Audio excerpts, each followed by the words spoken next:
I'm Richard. And I'm not Judy. And the Oscar for the most sprout-faced actor goes to... Leonardo DiCaprio. Hooray! Get out of bed, put on your clothes, another day's dawning, turn on your TV. Time to watch This Morning with Richard and Judy. Let down your hairs, forget all your cares, kick off your shoes, here is the news.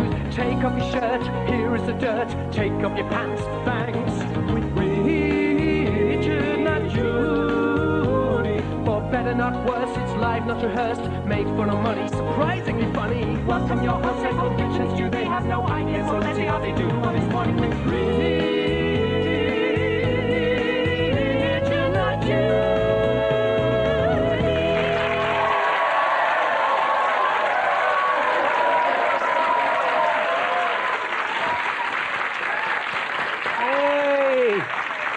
Thank you. I am Stewart Lee. And I'm called Richard Herring, and welcome to Womranger. Yeah, see, every time I say Womranger, they shout it out. Yeah, it's not Crackerjack, Rich. It's kids, Hey, the one for... Yeah, well done. Yeah, and, welcome to the show that has already been described by one caller to the BBC as quite insulting towards famous people, both dead and alive. I'll tell you who I think's rubbish, Stu. Dr. Benjamin Spock and Jonathan Aitken's daughter. You don't learn, do you? No, I did. I just get worse. If they complain, I do it. It was terrible, though, the Jonathan Aitken thing, his daughter, you know.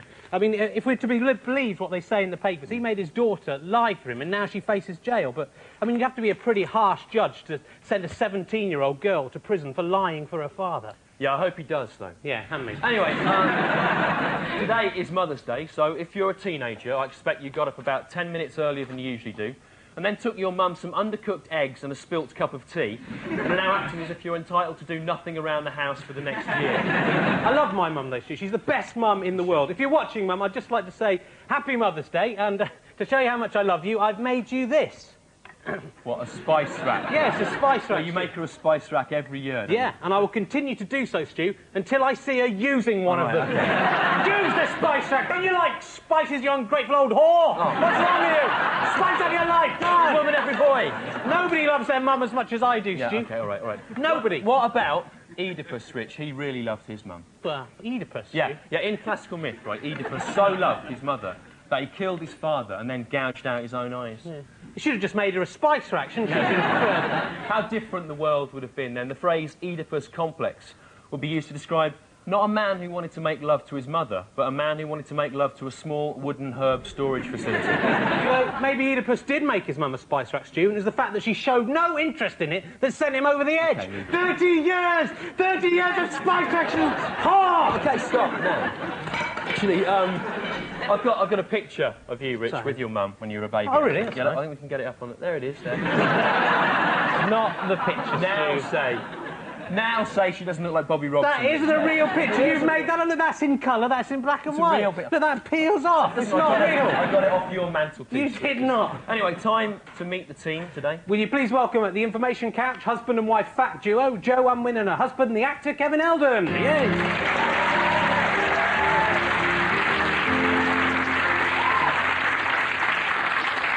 And playing the music, our musician, Richard Thomas, who's been described as looking like Ted Danson in a hermit's wig. And Joe Unwin as well.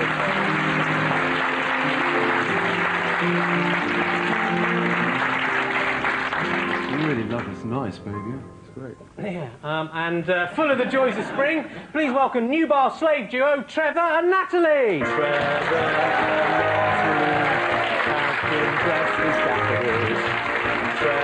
and Natalie. They're easy on the eye. You like being dressed as a daffodil, Trev? You like that? Right? You can't speak, don't speak. Leave him alone. It's good, actually, Trev, because it makes your face look even smaller. Shut up, leave him alone. Go on, off you go. Go on. Here are this week's aims. Aim what? To genuinely put Leonardo DiCaprio in an iron mask and to write, "I look like a sprout" on the front of it in Tipex. Aim 2 is to beat the world record for transplanting a liver into a 3-day-old baby by transplanting a liver into a 2-day-old baby, whether it needs a new liver or not. Aim 3, to genuinely put Leonardo DiCaprio below decks in an ocean-going liner, crash it into an iceberg and then hold his little sprout head under the water until he be dead. Right. Aim 4, getting applause for that. From bloke. Yeah, aim for to punish the blabbermouth directors of Newcastle United by forcing them to drink their own weight in Newcastle Brown. No one deserves that punishment. Aim 5, to genuinely have Leonardo DiCaprio shaved from head to foot, painted red and smashed in the face with shovels. What? What Leonardo DiCaprio film is that in, Rich? One that I am currently writing. Right. Those are the aims. Over to Joe and the actor Kevin Eldon for this week's phone-in. Thanks, fellas. Now, this week's phone-in addresses the fact that our weekly Men of Achievement 1974 feature is dividing opinion across the country between the people who think it's not funny and the one man who wants it on BBC One 24 hours a day. So the question is, do you think Men of Achievement 1974 should appear in this week's show?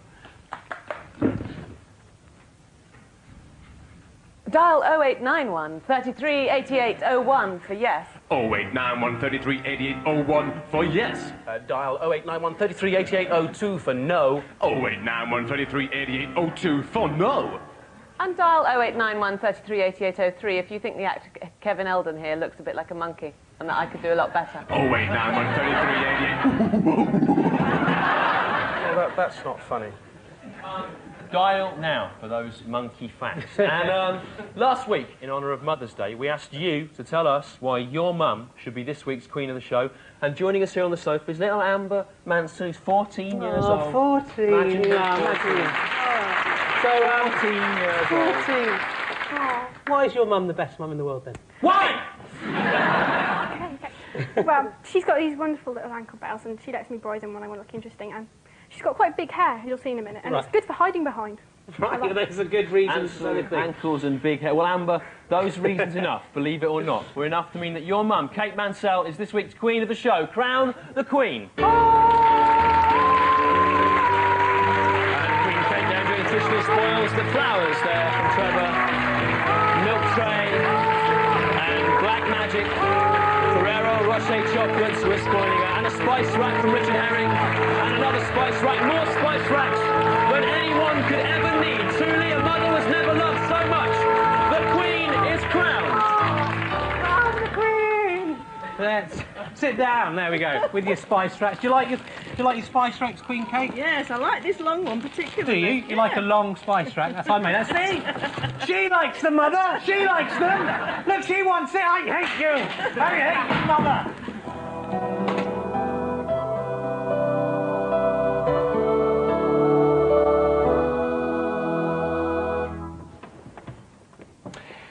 I would like to believe in God, said a naive young man to me. But there are so many religions in the world, how can I be sure that yours is the correct one? Because, I replied, all the others are obviously wrong, and mine is right.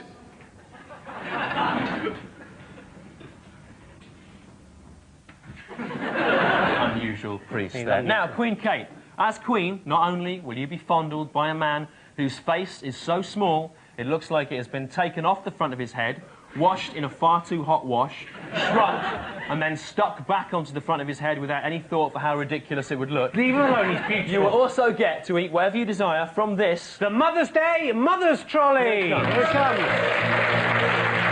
Here comes Matt, let's bring it in.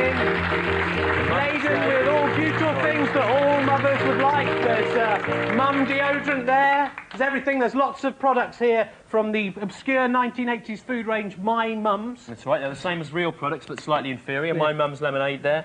My Mum's tea bags. My Mum's crackers. And here's some of My Mum's milk You are there. sick, Richard. Not bad for a 60-year-old woman. And so I'm not sexist. Here's some of my dad's You milk. are sick, Rich. You are sick. You can lactate. It's very unusual. You are sick. You are. And also, My Mum's Golden Graham. Nice. How could they possibly?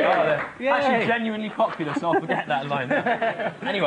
And for anyone who was a mother in Britain during the 1970s... Loads and loads of Valium. There you are. Now, Queen Kate, you can have anything you want from this trolley. What would you like from this? Well, the Grahams sound really tasty. The Grahams, here they come. Golden Graham, the Queen has spoken. There we go. Hooray! Now it's time to see what's coming up later on To Wimranger. At 12:25, we'll be finding out from Norman Bates how he'll be spending his Mother's Day. Mother, oh God!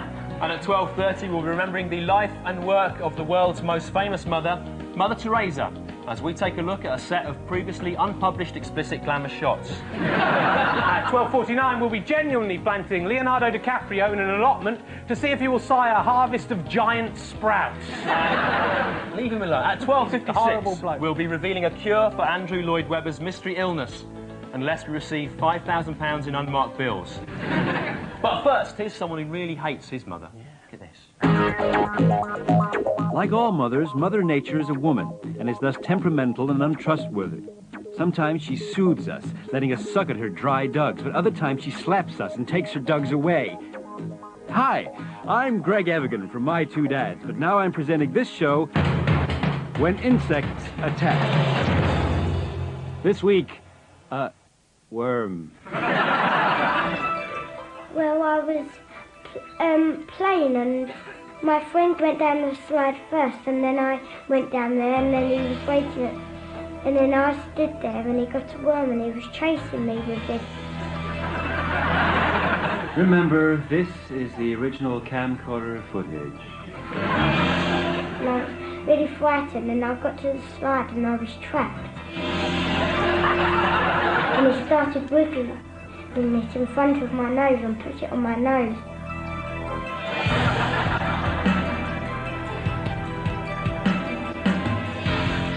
And then I went like that and just shuffled it off. Then the worm went and we just started playing happily again.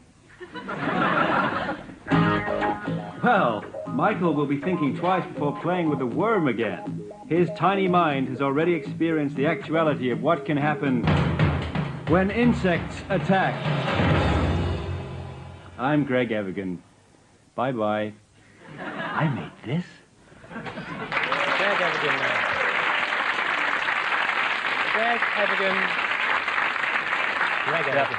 That was a good day's work, coming home being able to say, I have made children chase each other with worms today. Anyway, Rich, what have you been up to this week? Well, I've been doing one of my favourite hobbies, Stu, again. I've been out shoplifting, Not Stu. how many times? You don't understand. You see, you don't understand what I'm doing by shoplifting. I'm not just stealing things like that, Stu. What I'm doing is I'm betraying the very rules of this so-called society. I'm an anarchist. I'm like the modern-day Dukes of Hazzard, I am, Stu. I'm like my hero, the controversial Kill the Police LA rapper, Ice-T. I'm exactly the same as him, Stu. I'm exactly the same. There's more to being like Ice-T than just doing that with your hands, right? Otherwise, the blokes from East 17 would be like Ice-T when it's rubbish. You don't understand, Stu. This is how Ice-T shoplifts, right? He walks into the shop, goes like, yo, how you doing? And then he sees like some cream eggs there. He picks them, he can hide them in there. And walks out like that. He goes, yeah, nothing today, thanks, shopkeeper. See ya. And he's like, look, that's how he does. That's what Ice-T does, Stu. That's why I'm the same as Ice-T. Exactly. You are not the same as Ice-T. I am exactly. Look at the facts, right?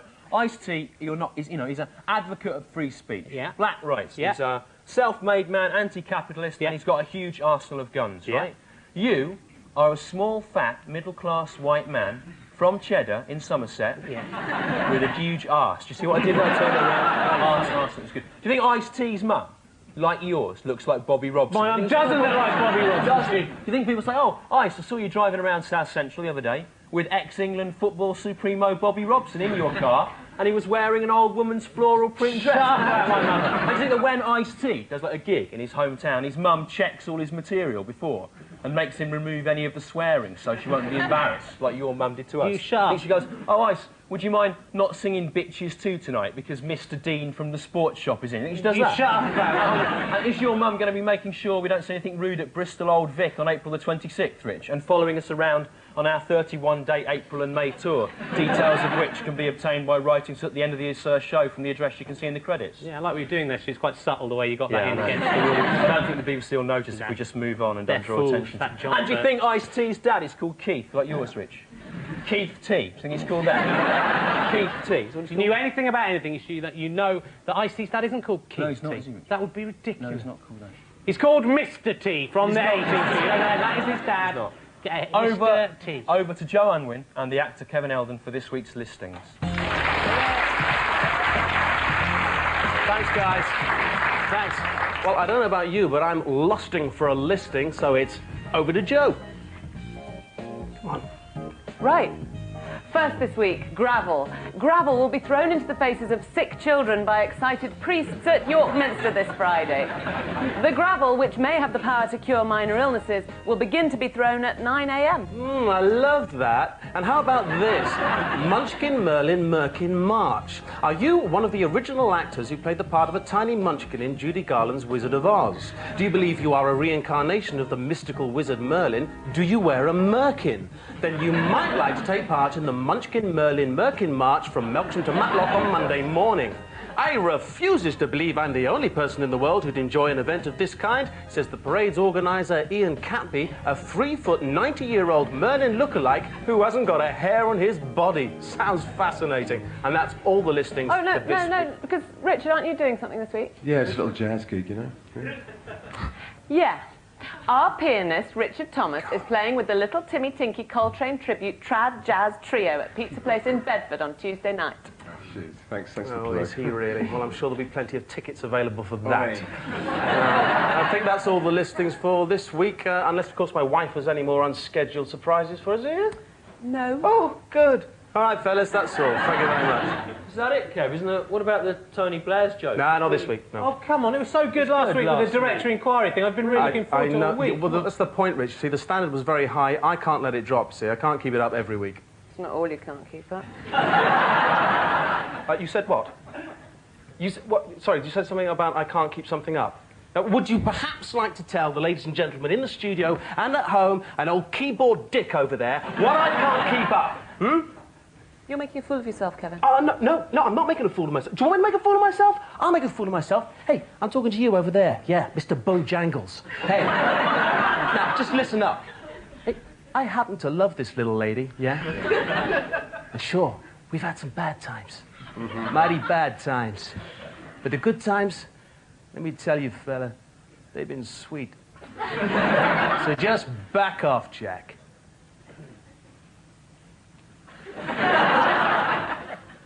Well, that Munchkin event sounds good, doesn't it? To Womanjar! Yeah, anyway, you see the Sun this week, Rich? Yeah. There's, this kid's been in the paper all week, claiming he's been abducted by aliens from space, right? Yeah.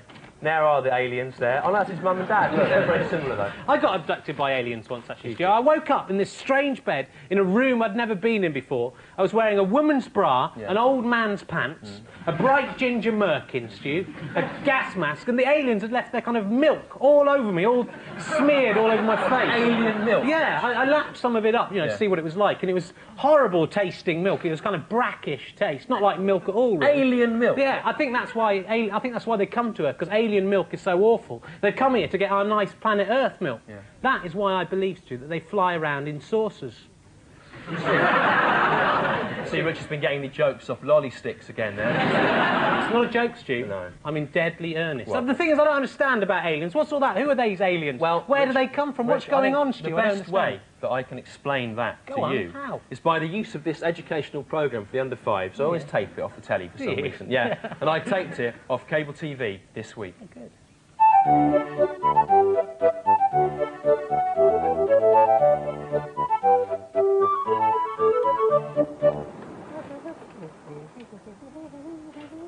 Oh, hello, me hearties. It's me, Histor, Sky TV's magic one-eyed pirate history crow. It's night time, so I'm going to get my telescope and navigate by the stars. Here you are, Histor. Look through here. Thank you, Pliny.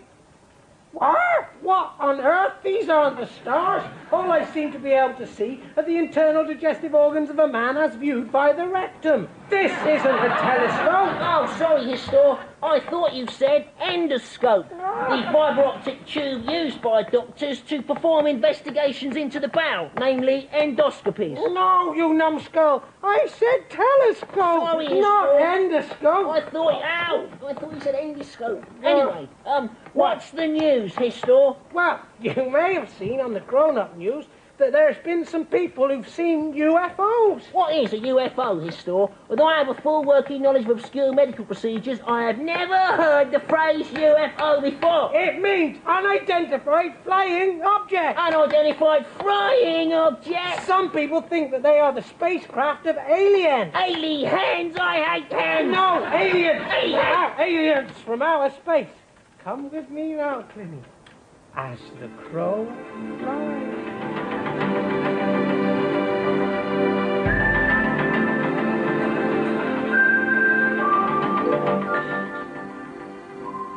What place is this, Histor? This is Roswell in New Mexico. New Mexico? No, not Mexico. Mexico, stop it. This is the location of one of the most famous UFO sightings ever, as popularised by shows like The X-Files. The X-Files? Oh, I didn't expect that. Have you got some kind of problem with what I'm doing? Look, in the sky, a UFO. Let's fly aboard. There you are, Pliny. Fly through that hatch. Hatch, like an egg hatches, hatch. Oh, who's that strange-looking man? Hello there, Histor. It is me. I am the Roswell alien. Alien? And I come from my planet, X4. X4? To bring you scientific advances, medical knowledge, and a brand new kind of breakfast cereal. Oh, that's very nice of you, Roswell alien. Alien. See, Pliny, aliens are real. Pliny? I wonder what this lever does. No, Pliny, don't touch that lever. It makes the UFO crash. I don't know why we put it in, really. No!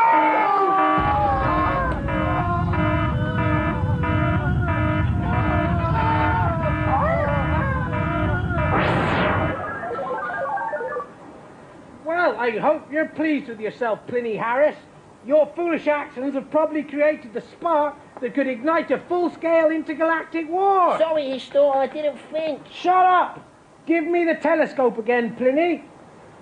Ah, look, I can see Uranus. Sorry, Histor, I must have given you the endoscope again. Bye! No, you're not Uranus.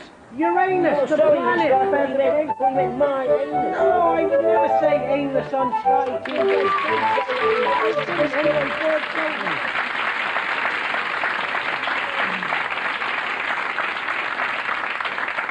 Do you understand now, Rich? Yeah, those crows have made it a lot clearer, Stu. Do you want some of my mum's milk, Queen Cake? It's no delicious. thanks. Are you sure? Yeah. It's lovely. It's suckered me.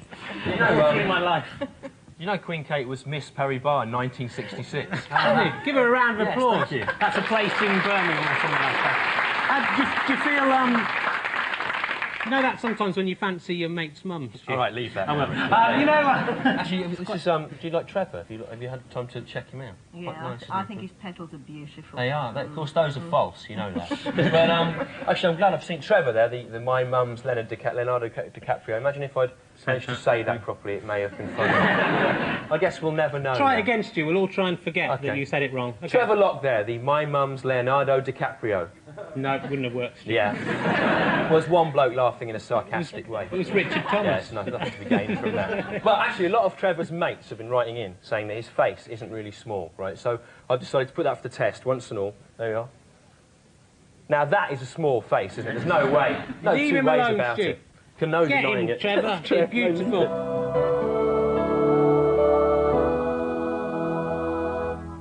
In my father's house there are many rooms, and if more guests turn up than expected, he has a sofa bed and some blow-up lilos for the younger visitors.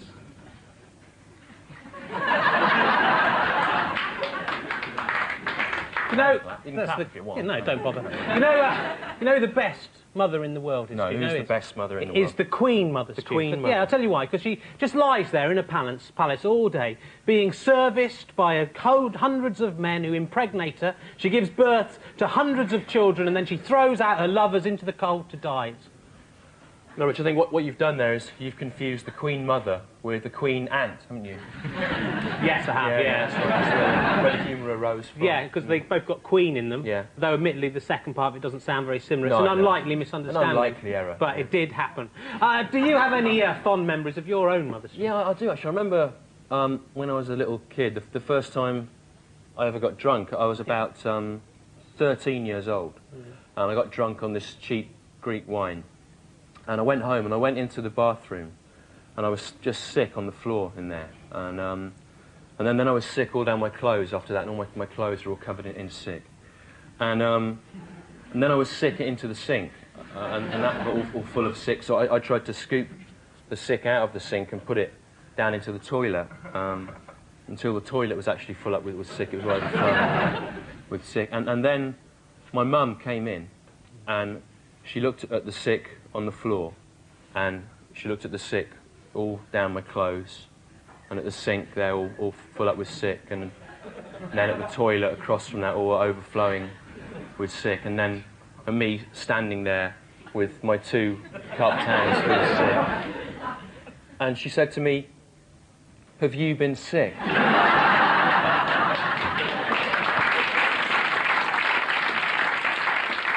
And I said, "No."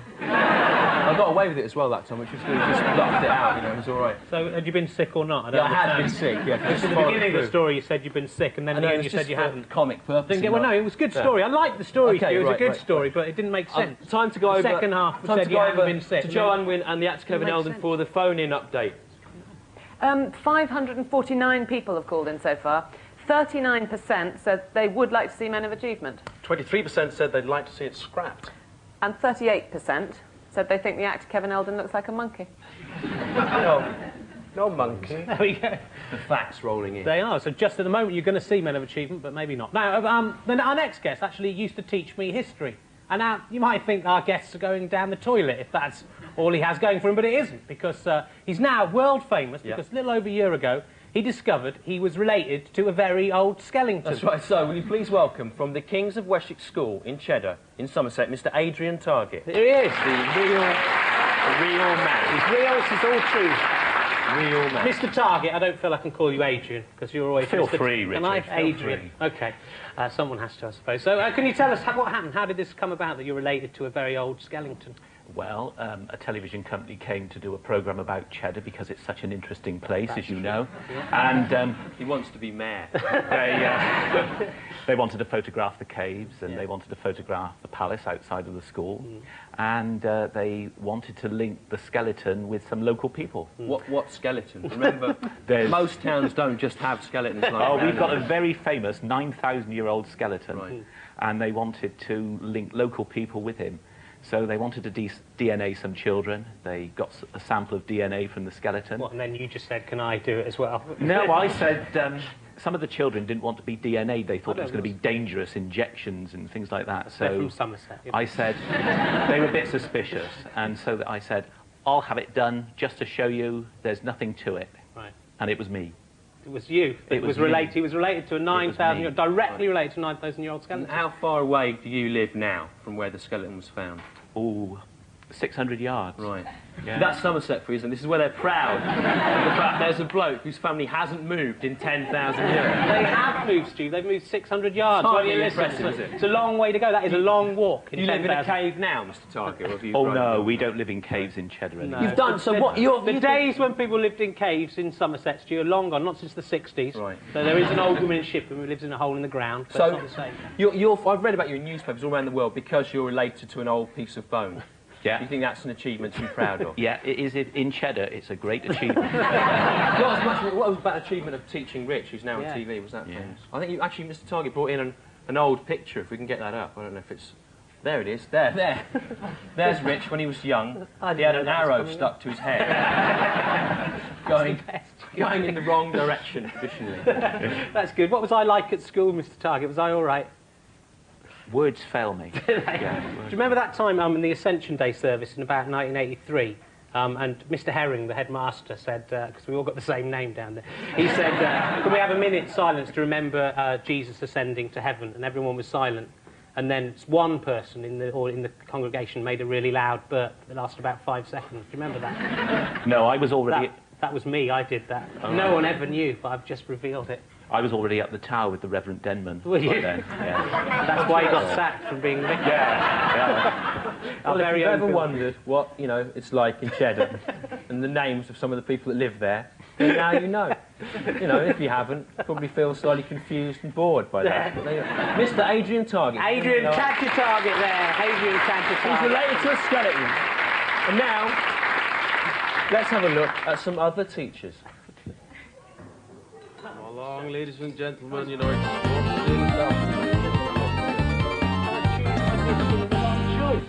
Come on.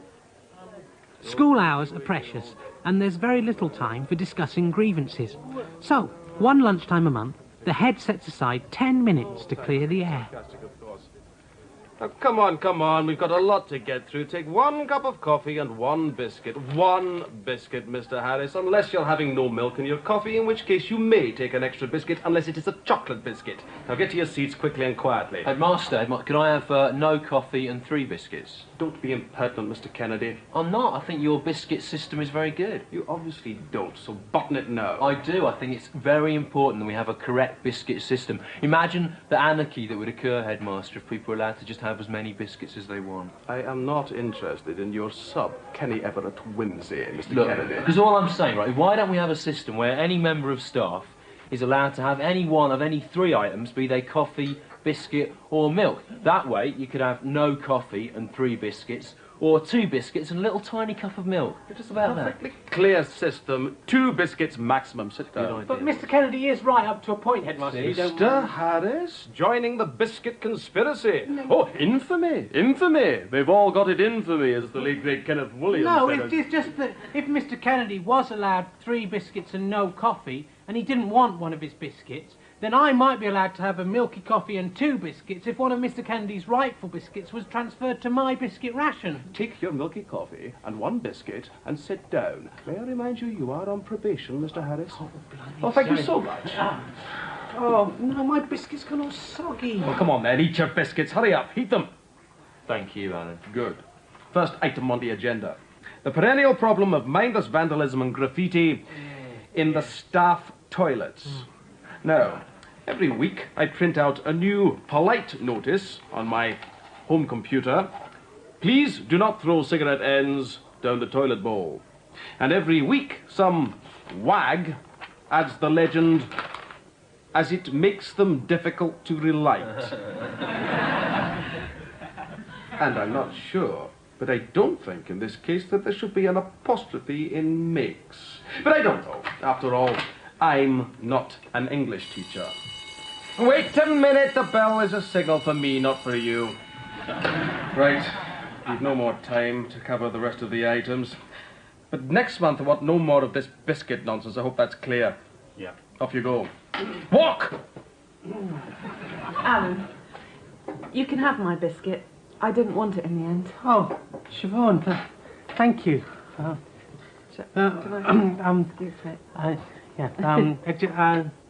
Thanks. Thanks very much, and thanks for the biscuit. Thank you, and I love you. It was nice of Siobhan to give me a biscuit. I shall keep it for always as a reminder of her kind and caring soul. It's not as if it's one she wouldn't have wanted, you know, like a coconut one or a Hovis digestive. No, it's a happy facer. There's only 4 of those in the box, and they're always the first to go. That's another reason why the headmaster's biscuit system isn't fair, because it doesn't take into account that some biscuits are more popular than other ones. I must mention that at the next meeting.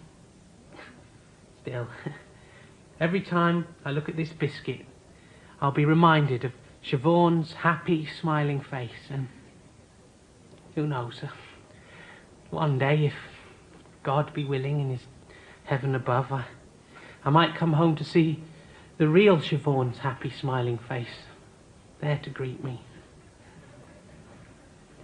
Oh well, the marking must be done.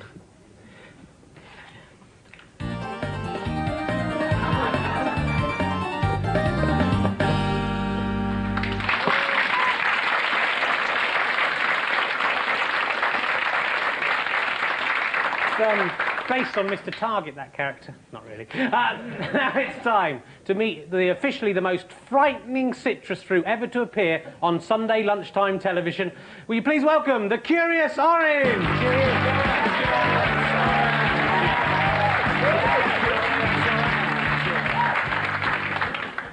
Hello, Mr. Rich. Hello, Mr. Stew. I am Curious Orange. So, are you all right this week? You got a bit overexcited and upset last week, didn't you? No, I'm fine, Mr. Rich. I've got it together. I'm on top of it now. Good, I'm very pleased about that. So, What are you curious about this week, the Curious Orange? Well, this week, Mr. Rich, I'm very curious about this cheeky conundrum. I'm going to have to stop you there. What is this? Well, we've got a special Mother Day surprise item for you. The Curious Orange, you thought you were coming here this morning to confound Rich and Stu with another curious question. Yeah. But no, here she is. You haven't seen her since the day she bore you. The Curious Orange, this is your mother. Hey! Oh, he's come. Look at your mother. Your mum, she's come all the way.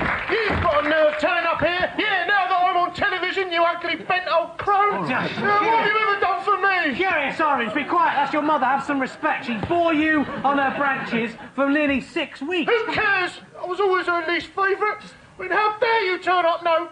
Get out of here! No. I don't want to see her anymore. Quick, It's get her out. Jezebel, fancy fruit bush, big bucket. It's back. Get out of my sight. Oh, no! Your mother is broken. Oh, no. Oh, no! Oh, no, no, no! I'm sorry, Mum! I'm sorry!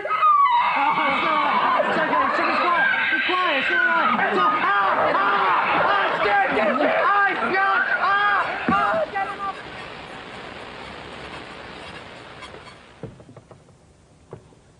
My name is Roger Crowley. You may know me by my wickedness. On Thursday, I saw an owl in my garden. Let the mayhem commence, I sneered, as I kicked the wise bird in the face. Unfortunately, on this occasion, the owl was a stone one that I used to decorate my rockery. And as I was barefoot at the time, I badly stubbed my toe. My plan had failed. But next time, believe me, my friends, the owl will be real, and all who pass may see my wickedness as his feathery face explodes against my boot. Oh yes, one day you will all see my power.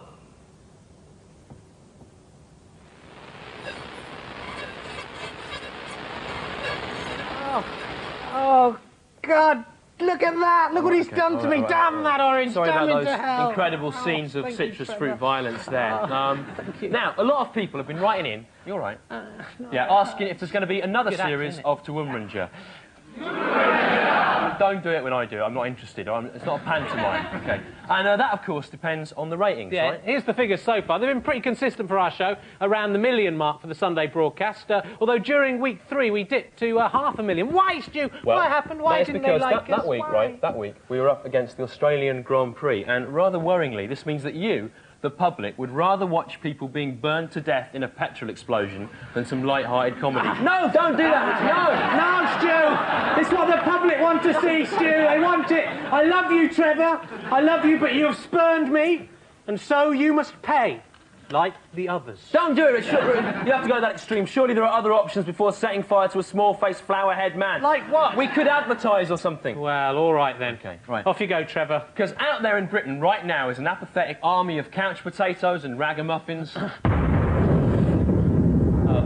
Sorry, Trev. And they're all looking for a pointless cause to support. We could get them to advertise us. Yeah, for free. It's time to mobilise the Lee and Herring Child Army. Yes, here we go. You might like to advertise us by putting up an advert for us in the window of your local newsagent. There you go. Watch Lee and Herring in Toowoomranja. Good. And also you could double up, but also bike for sale there. That's you might like to try that. And younger viewers could write our names in Tipp-Ex on their satchels and show them to their friends at school. There you like that. Or, if you're a businessman in your suit and tie, you could write our names on your briefcase, like that, there. That show it to the other people in your office. So go out tomorrow, advertise us, let your imaginations run wild. Or you can do what people who work for advertising agencies do, right? Which is just do an exact copy of someone else's film or comedy idea without paying for it, make loads of money out of it, and then spend all that on drugs. There you are. That's what they do advertising in the does. real world. So don't do that, though. Send us proof of what you've done to advertise us by Thursday, or the advert itself, to the address on the screen, which will be repeated at the end of the show. You can also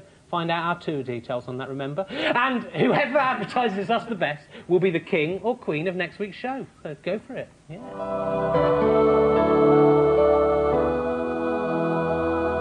In my father's kitchen there are many cupboards, and yet he always knows immediately in which one he keeps the whisk. This is not a metaphor, merely an example of his organisational skills. got an apple for you, Mr. Target. I never did it when I was at school. How about that amazing turnabout? So, how you felt about today? Is this a worthy tribute to your 15 years of being a mother, or is it just a load Actually, of it's rubbish? 27 years of being a mother. Is It's it? been a real wow, yeah. Well, you know, folks, Yeah. that's Oh, almost impossible to believe, isn't it?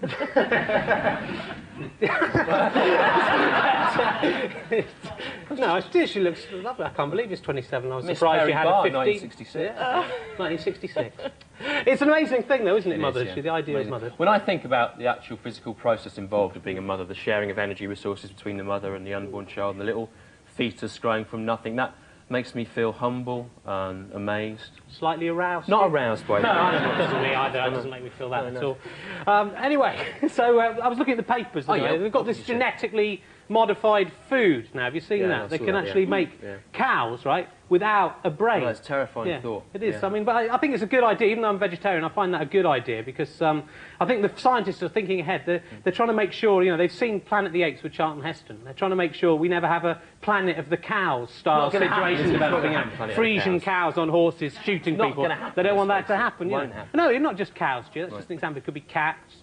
Or dogs, Not Planet gonna of the happen, is it? It isn't Chickens, gonna it could be anything. Or even women, Stu. Yeah. What? I mean, I know it sounds unlikely, but one day women might rise up over us and take over the world. One day we might have a woman Prime Minister. What, we've already had a woman Prime Or Minister. we might have a woman king. What, the Queen? Like the Queen, Stu, but a woman. Oh, right, okay, One day women might even acquire the power of speech. It's an amazing thing to look forward to. It is. What else do we notice in the news, actually? Because I like this Dr. Benjamin Spock's widow. This is a fitting tribute. She danced on his hearse at his funeral, which I think, if you're watching, and if I die before you, Mrs. Benjamin Spock, will you come and dance on my coffin as well? It's a very fitting to a tribute. man's. Can you please just thank our guests again today and no, don't. And time to go over to Joe Unwin and the actor Kevin Eldon I like for what the you did phone-in there. results. Thanks.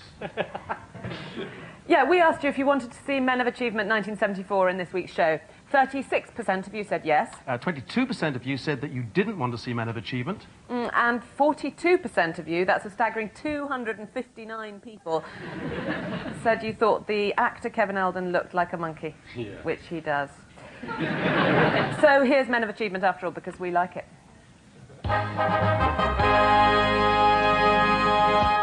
Men of Achievement 1974. This week's Man of Achievement 1974 is Moritz Adolf Jehndorf, an Austrian author and dentist.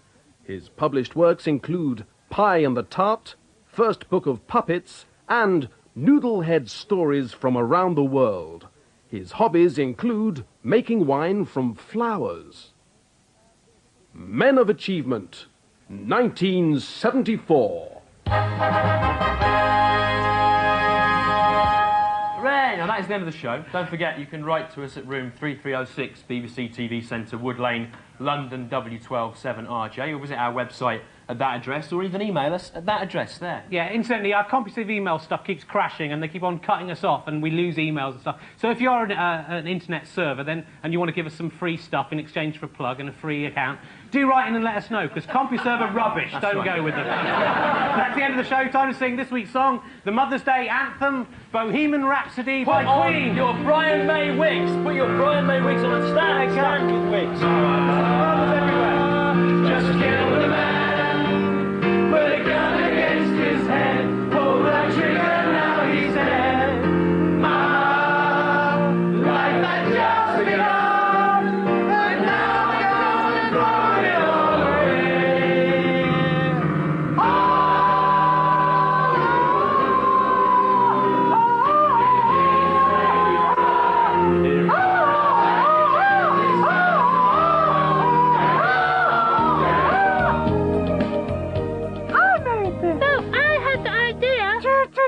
I did. I've written it down here. And I had the idea about a year ago.